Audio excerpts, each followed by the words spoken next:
in India, there is a river considered the embodiment of all sacred waters in Hindu mythology.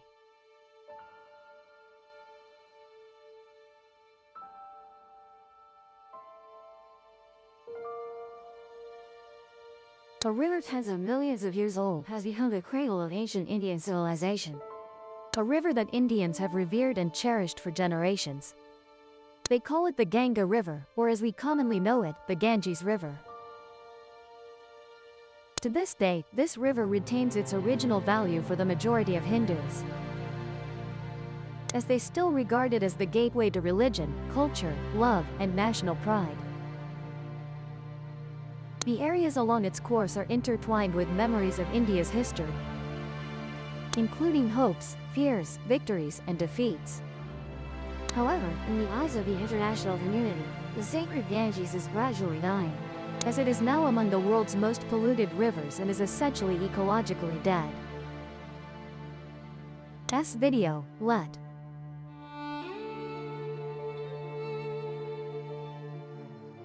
Where does the Ganges originate?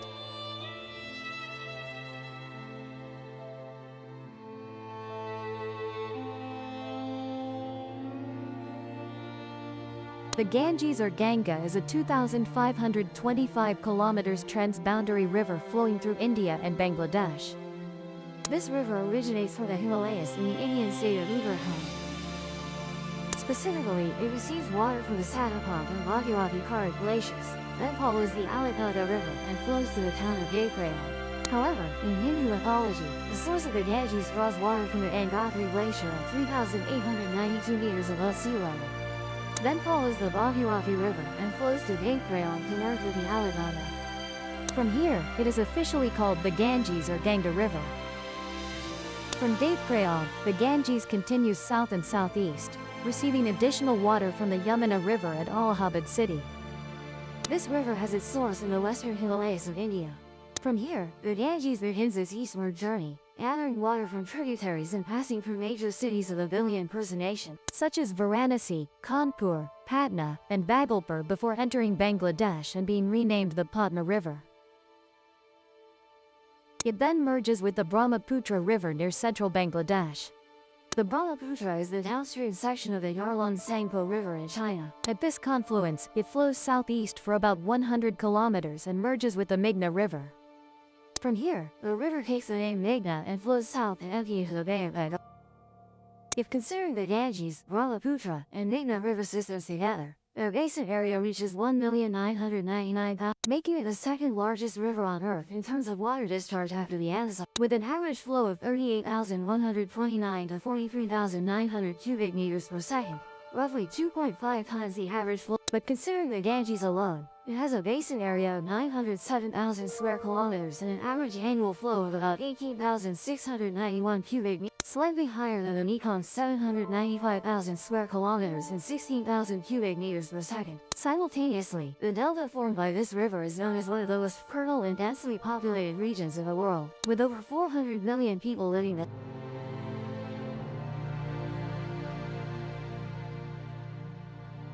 The Ganges, India's Mother River, has spiritual and cultural tradition, alongside the Himalayas, a symbol of the nation. The Ganges is regarded as the most sacred river in the heart of India. It embodies an inner strength, a supernatural power, and an endless source of happiness that people aspire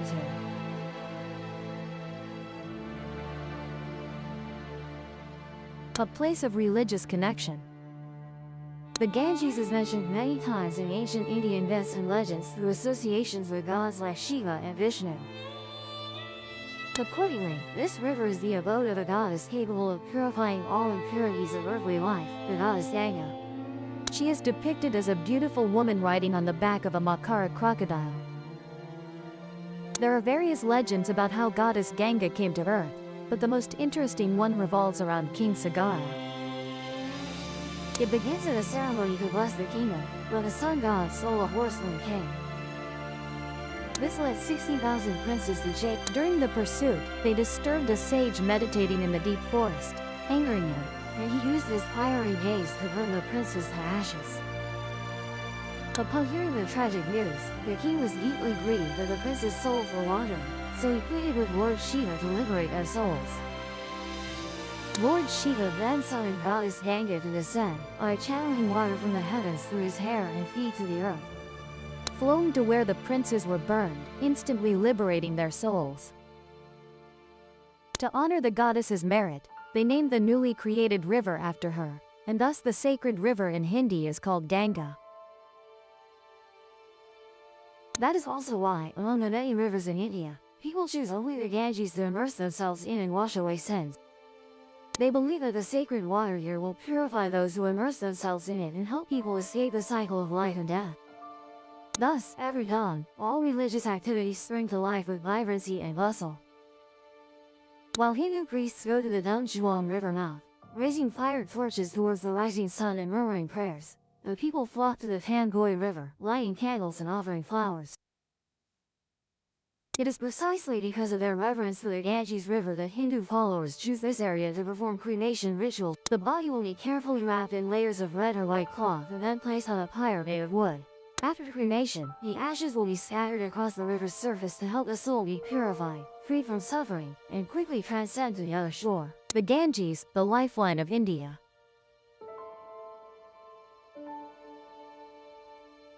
Since the time of Alexander the Great of Macedon, from 356 to 323 BC, the fame of the Ganges has spread everywhere and tempted him to expand his borders to this sacred river. Many famous poets have also praised it as the river with an important position in the stream of human thought during the medieval period. The discovery of India.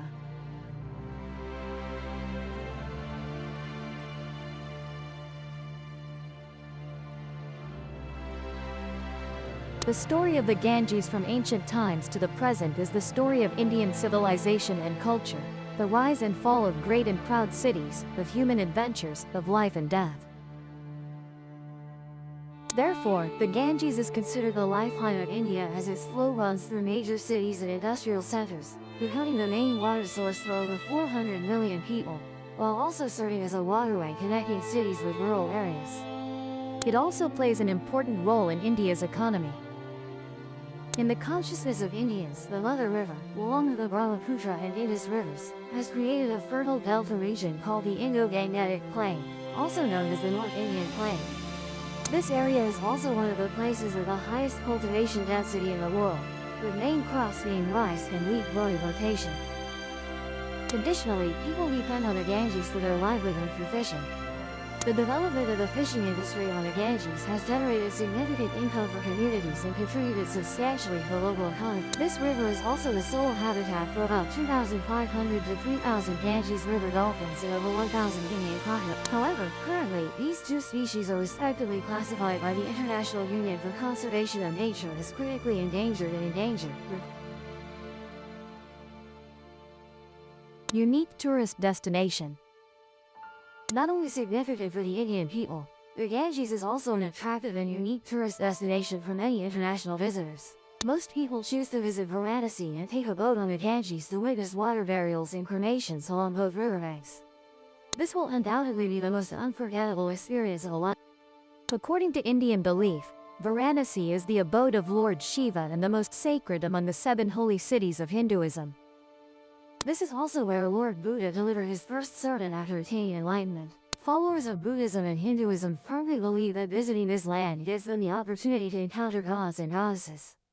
The city also impresses with ancient walls covered in moss and stone steps leading down to the water that are centuries old. All of this creates a uniquely mystical picture not found anywhere else. If you want a more thrilling experience, you can try traveling upstream to Rishikesh. This is a fierce water area with pristine natural landscapes and no resident population. It becomes even more unpredictable as it runs through treacherous terrain, creating majestic rapids and waterfalls, allowing visitors to admire the scenery and observe the life of people. Rishikesh is also known as the yoga capital of India, with many ashrams and yoga centers by the river where tourists can practice yoga and enjoy the peaceful atmosphere in the present moment.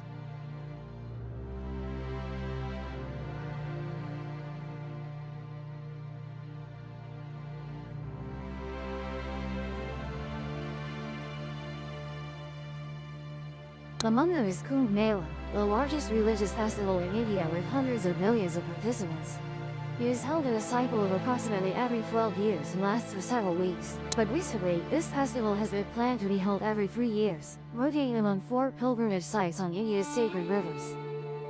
In 2017, Kumbh Mela was recognized by UNESCO as an intangible cultural heritage.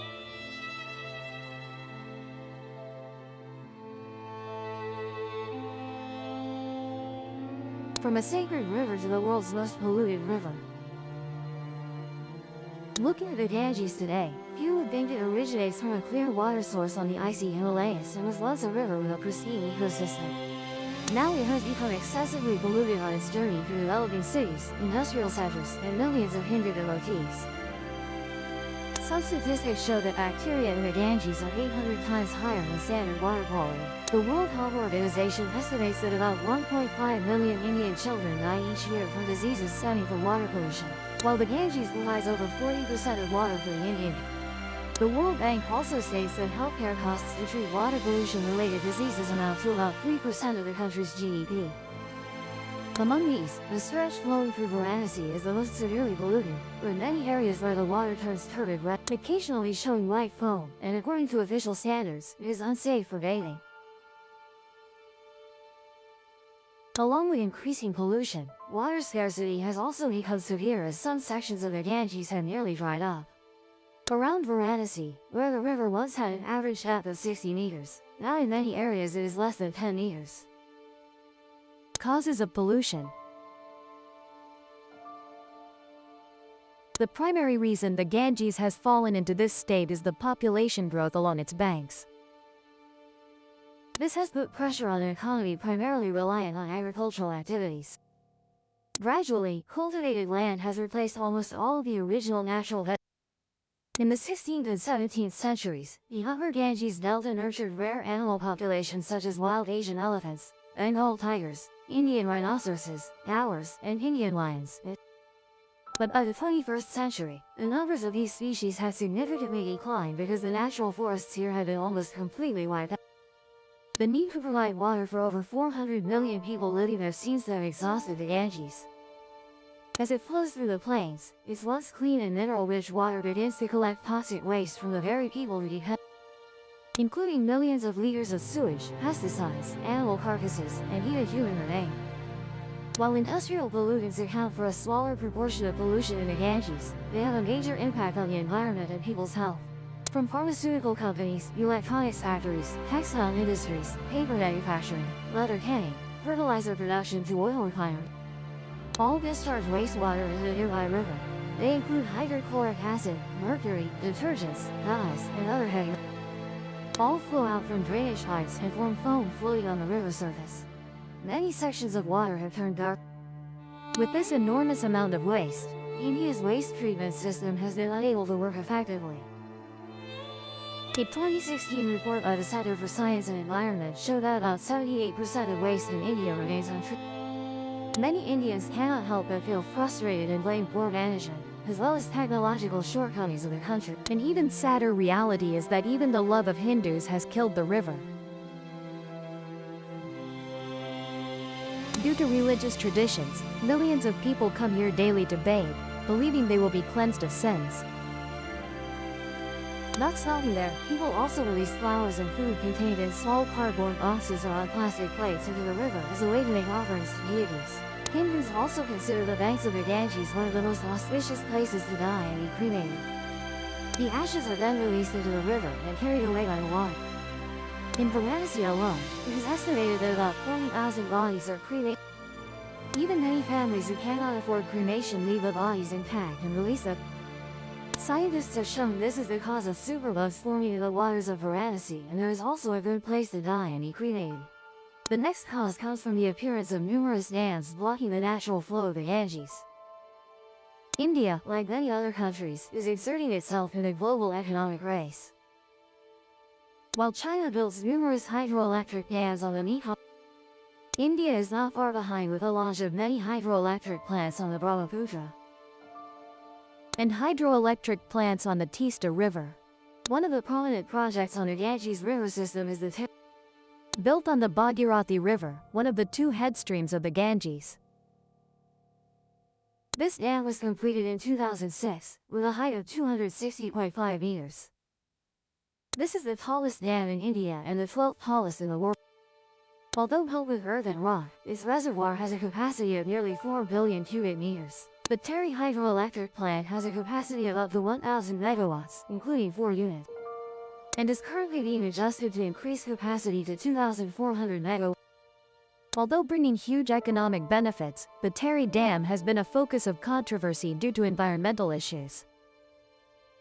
Since its operation, it has dried up nearby streams, causing over 100 villages around the dam. Moreover, there are also concerns about the geological stability of the Terry Dam as it lies in a major seismic zone. So when an earthquake occurs, this dam can be completely destroyed. And as a result, many nearby towns.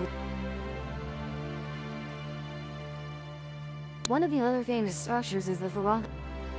This structure is located in the West Bengal state of India, near the border with Bangladesh.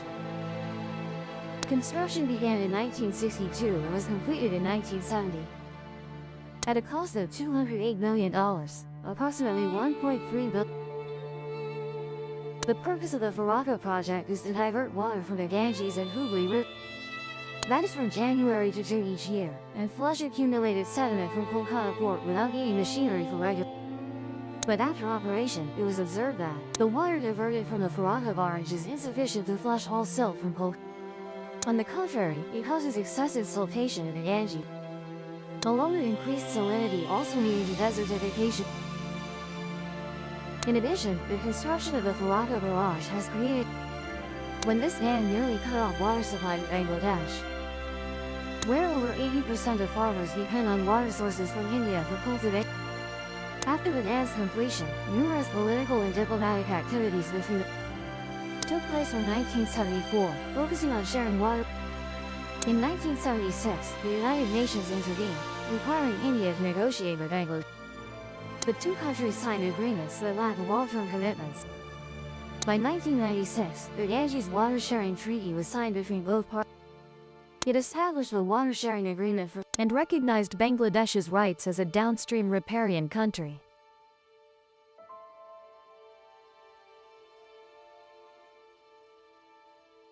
Despite controversies over building hydropower dams on the Indian government still aims to build hundreds of dams on the Ganges and its tributaries. According to environmental experts, if hydropower dam construction continues, the Ganges tributaries in the upper reaches will gradually dry. When that happens, it will lead to disaster, as it not only affects the daily life and livelihoods of hundreds of, but also severely degrades the South Asian ecosystem.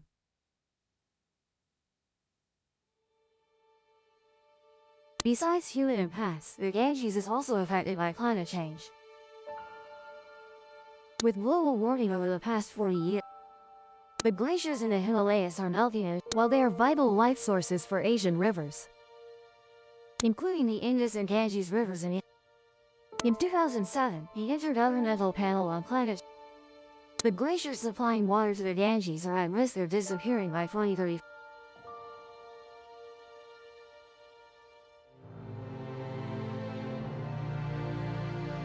The journey to revive the Ganges. For decades, cleaning the Ganges has become a political issue in India. Many politicians promised to improve the river's condition, but most failed to deliver. By 2014, the Namani Gange program was approved, bringing new hope for reviving the sacred river. This is an integrated development project aimed at reducing pollution. Concerning it includes the Indian government ordering the closure of dozens of riverside industrial facilities, diverting and treating wastewater through biological treatment systems, on-site treatment and applying advanced technology. Declining fish species in India are being bred and released into the river at the confluence of the Ganges, along with efforts to raise community awareness through propaganda to protect the depleting Mother River. Although the results hadn't created significant changes in the Mother Ganga River yet, unlike previous cleaning projects, Namani Gange is the most comprehensive and effective conservation program, as there have been positive signals from the project, such as the appearance of more modern crematoriums, Beside traditional cremation areas in Varanasi, replacing direct burning on wooden pyres, to some extent, people were increasingly aware of their actions towards the river. Many people established clubs along the Ganges tributaries to collect plastic waste. When it comes to conserving India's most sacred, one cannot overlook the inspiring story of Guru Das Agarwal, or Swami Sanan. He was a monk, professor and environmental activist actively working for the river. During his career, Swami Sanan repeatedly fasted to protest the governance. His 2009 fast attracted public attention and caused the dam construction on the Bhagirathi. In 2018, with his love for Mother Ganga, he continued fasting to demand the government take more decisive action in cleaning and saving the Ganges. He believed India should cancel all resource exploitation projects on the Ganges and cease all slaughtering activities as well as mining around the river basin. At 86 years old, Swami Sanan was determined this time to sacrifice his. He then passed away on October 11, 2018, due to exhaustion after fasting since June 22.